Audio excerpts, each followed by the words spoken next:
Hello everybody and welcome to the channel. It's Paulie Esther here, and today we're going to look at the changes that you can expect on Monday, June the 3rd, when the Dungeons and Dragons chapter of Dead by Daylight rolls out. There were a lot of other changes in the PTB that frankly I didn't get to look at or test any of them. With the triple blood points happening at the same time as the PTB, it was just too hard for me to say no to triple blood points and test the PTB for 0 blood points. I wish they would have swapped week 1 and week 2 of the prior to the masquerade and had the extra rift fragments be in week 1 and then the triple blood points in week 2 when the PTB was over, because I just couldn't say no to the blood points. So there are a lot of changes to perks and killers here that we're going to go through, and then they gave us an updated list of the changes that they made from the PTB to the live version that we're going to see on Monday, June 3rd, when the new DLC drops. They made a few tweaks to the perks and Vecna, the Lich killer himself. But first, let's go look at all of this stuff that's getting changed in the base game. Okay, so here we are with the May developer update. I think this actually came out when I was still on vacation, so I never got to cover this. So since it is coming out on Monday with no changes, everything that's here is going forward as is, so we don't even need to look at any changes for this part because they didn't change anything. So here we go. We're heading into our 9th year alongside a brand new chapter coming in the 8.0 update. We've prepared a large number of balance changes and quality of life improvements for existing content. As always, these adjustments will head to the public test build shortly, where we'll collect feedback and make some tweaks where necessary before the update releases on all platforms. Yeah, to my knowledge, they didn't change anything that was tested in the PTB for any of this stuff. So here we go. Chucky, the good guy, a medium update. Decreased hidey hole cooldown to 12 seconds, down from 18 seconds. Chucky can only scamper while performing a slice and dice attack. Decrease the time it takes to scamper to 1.3 seconds, down from 1.4. Developer notes, scamper could sometimes lead to unavoidable hits since survivors could not possibly get someplace safe in the time it took for Chucky to crawl under the pallet. We want to shift his gameplay away from these easy hits, scamper then base attack, and instead encourage using his unique slice and dice attack. Since this change would affect his strength, we have reduced the cooldown of slice and dice to allow Chucky to use his power much more frequently. Again, I didn't test any of that. I would have liked to have, because, you know, I enjoy playing Chucky. The Cannibal. So here we had Leatherface changes too. Minor update. Increase the chainsaw sweep duration to 2.5 seconds per token, up from 2 seconds. That's going to be a lot of sawing for... let's see. Increase the chainsaw sweep movement speed to 5.35 meters per second, up from 5.29. Decrease collision detection size to help navigate tight spaces. Decreased base tantrum time to 3 seconds, down from 5 seconds. Wow. And several add-ons have been adjusted accordingly. Developer note, to reduce the Cannibal's dependence on certain add-ons, we've taken part of the effects of the most popular add-ons and incorporated them into his base kit and toned down the add-ons to compensate. This way, they'll feel less essential and allow you to experiment with other options. We've also reduced the size of the chainsaw's collision detection against the environment to make it less likely to bump into things that aren't directly in front of you, to make it easier to use his power in tight spaces, and reduced the tantrum duration in case you do still bump into something. That's definitely a buff for Leatherface. Deathslinger, minor update. Decrease the stun time when survivors break free from chains to 2.7 seconds, down from 3 seconds. Increase the reeling speed to 2.76 meters per second. It was 2.6 meters per second. And increase the movement speed while reloading to 3.08 meters per second, up from 2.64 meters per second. Developer note, every second counts, so we've made some tweaks to save the Deathslinger some time when reeling and when a survivor breaks free. We've also increased his movement speed while reloading, so he doesn't lose as much distance in the process. Another buff for Deathslinger for sure. I've enjoyed playing Deathslinger more than I thought I would.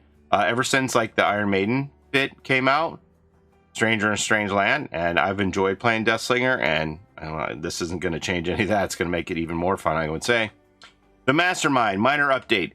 Change, decrease the hinder penalty from infection to 4%. It was 8%, and infection is now reduced to 1% when hooked. It was 50%, up to 50%. Developer note, on top of Virulent Bound being a strong chase power to begin with, infected survivors also suffered a severe movement speed penalty. We have reduced this effect to 4%, still significant but not a death sentence, and we have also further reduced survivors' infection when hooked to make tunneling, chasing them as soon as they are unhooked, less of an obvious choice. This is something that I really push for. This is my big complaint. I put this in the suggestion box to the developers, and I've talked about it on stream ad nauseum about how you being 50% infected, potentially, when you come off the hook, and you basically have time to heal or go get a spray before you're fully infected, it makes you the low-hanging fruit for Wesker to come back and chase you. And in a game where people are desperately looking for solutions on how not to get tunneled, this was an obvious one to make, and this is the case that I made, and I'm very glad that the devs adopted it. So sorry to all you Mastermind fans out there if you don't like this change. I was the one, well, I'm probably not the only one, but I was definitely one of the people who put this forward that I thought it was terrible game mechanic. Glad to see that nerf. Here we go. The Blight. Changed compound 33, now increased rush turn rate and duration by 11%, was 33%. Iridescent Blight tag now increased rush speed by 10%, was 20%. Developer note, the Blight's ultra rare add-ons have proven to be too strong, so we have toned both of them down to a more reasonable level. So that is a nerf. Here we go. Toolboxes, minor update. Increase the toolbox sabotage speed across most variants. That's pretty good because normally you have to have both of the add-ons to, you know, if you get hit, to still get a hook down. If you take a hit, you're never getting the hook down unless you have the add-ons. Increase the effects of sabotage-related add-ons, a grip wrench, the cutting wire, and the hacksaw. Toolboxes are often considered the repair item, and while this is fine for those who want to use them to repair, we'd like to make sure their sabotage feels like a more viable alternative for those who want it. I think that's a great change. This update features balance changes to a selection of the strongest and most frustrating perks to face. The majority of these adjustments are slight, and the intention is to keep the perks feeling effective and to bring them a bit more in line with other options. Deadlock. Minor update. Decrease the block duration to 25 seconds, down from up to 30 seconds. Deadlock is quite effective while being rather easy to activate. We have slightly reduced the duration of the generator blocker to bring it in line with other options. That's a nerf. Background player. Decreased the movement speed bonus to 150%. It was 200%.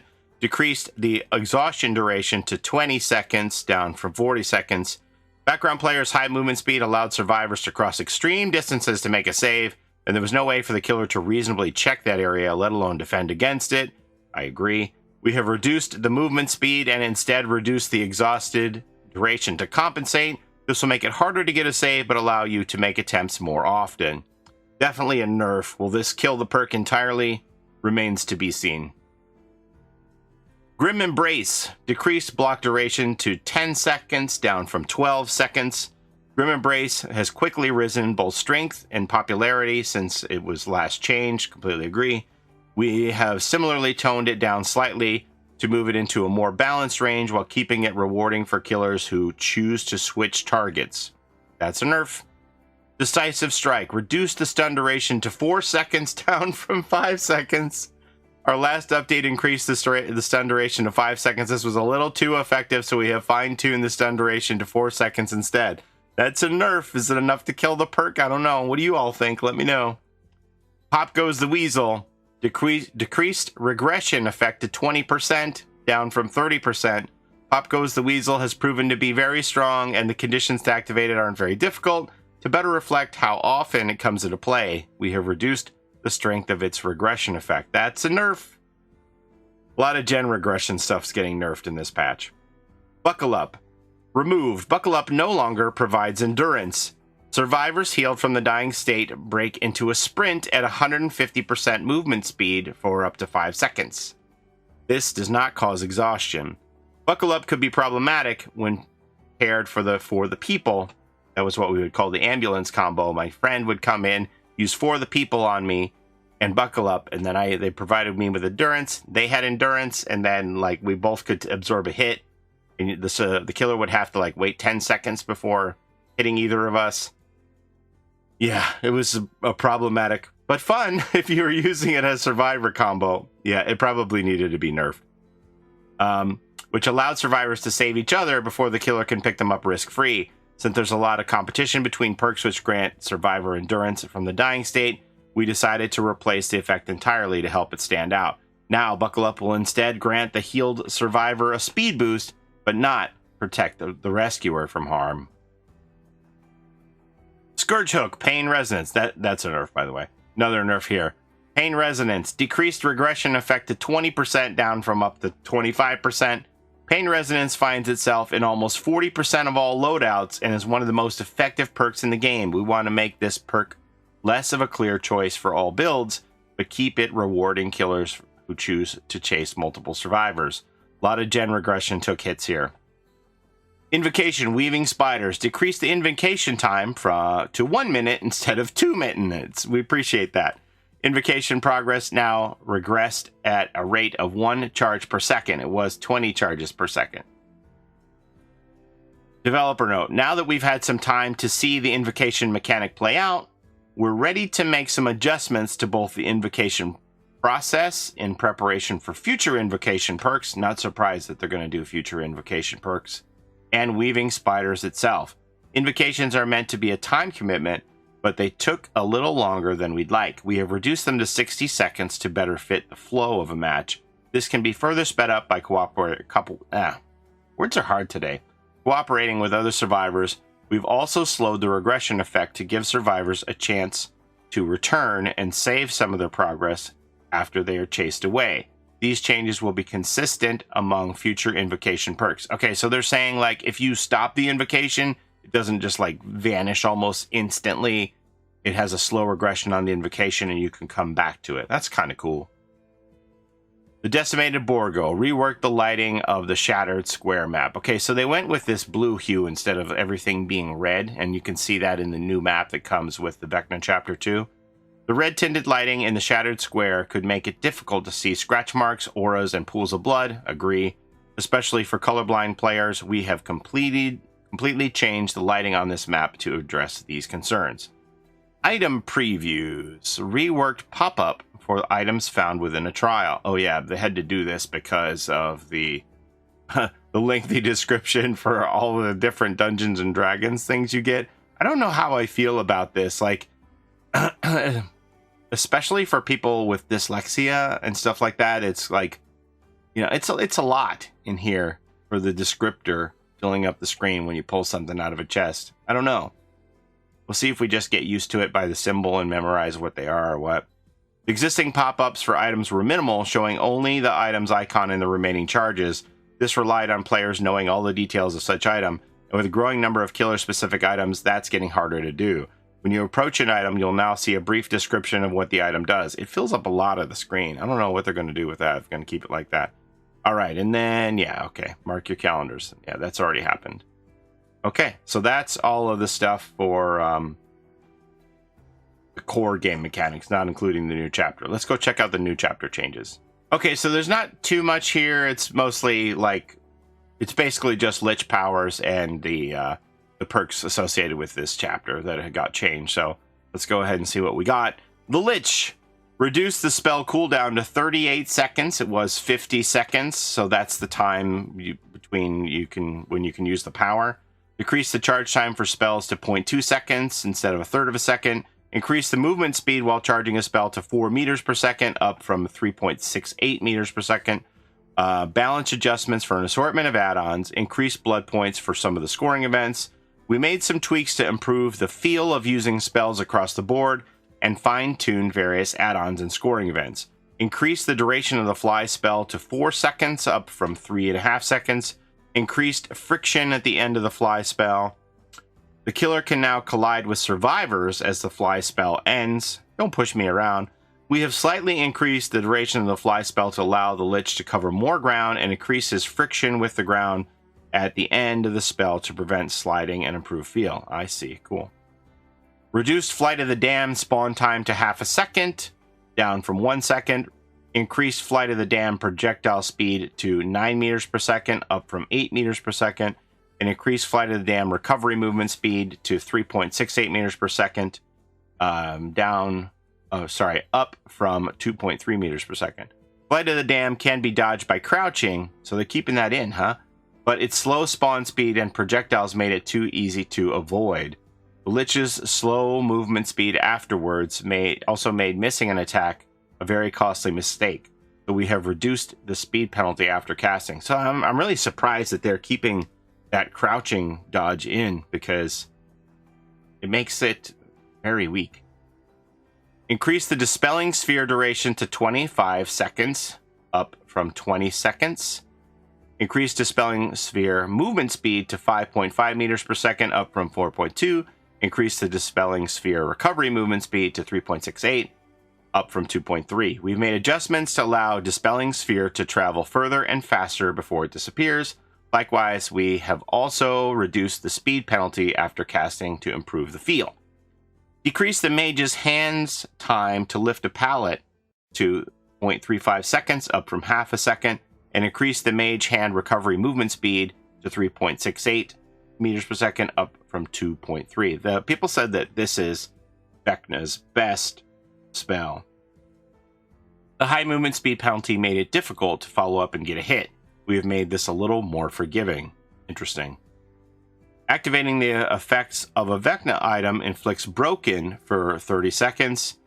Decrease the aura reveal by magic items to 1.5 seconds, down from 3 seconds. We've reduced the time the killer's aura is revealed by magic items, so they act more as a warning than a mind game prevention. I see. Okay. The Blight. Oh, they did change Blight a little bit here. Okay. Compound 33 now limits rush tokens to 5, up from 3. With the other effects of this add-on toned down, we have increased the token limit to 5. All right, now we're into the perks. The Bardic Inspiration. Increase the duration and cooldown to 90 seconds, up from 60 seconds. We've extended Bardic Inspiration's duration to give the opportunity to gain more value from the perk before it expires. Still Sight. Increased aura reading range to 24 meters, up from 18 meters. Still Sight's range was a little low, so we extended it to 24 meters. This can be further increased with the perk Open-Handed if you choose, so it's stackable. Weave Attunement. Increased aura reading range to 12 meters, up from 8 meters. We've increased the range of the aura reveal to increase the coverage from dropped items. That's a Vecna perk. Dark Arrogance. Increased the vault speed bonus to 25%. Oh my god, he's going to be even faster with stacking vaulting stuff. We have further increased the vault speed bonus to make Dark Arrogance a more compelling choice compared to other vault perks. Some people are like stacking this, like Vault Master Myers, with all of the vaulting stuff. It's pretty funny. Until next time, the Dead by Daylight team. So not a lot of changes, mostly just to make the power more appealing.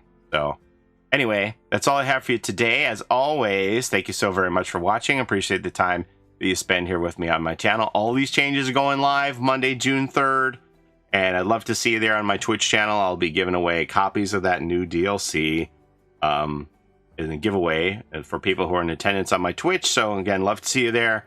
But as always, thank you so very much for watching. I appreciate the time that you spend here with me on my channel. Don't forget to like, comment, and subscribe, as it helps the channel a ton. And we'll see you next time. Don't forget to take care of each other in and out of the fog. Have a great day. Bye-bye. It's a Gen Rush life for us. It's a Gen Rush life for us. Set a hiding, we do gens. Set a randoms, we got friends. It's a Gen Rush life.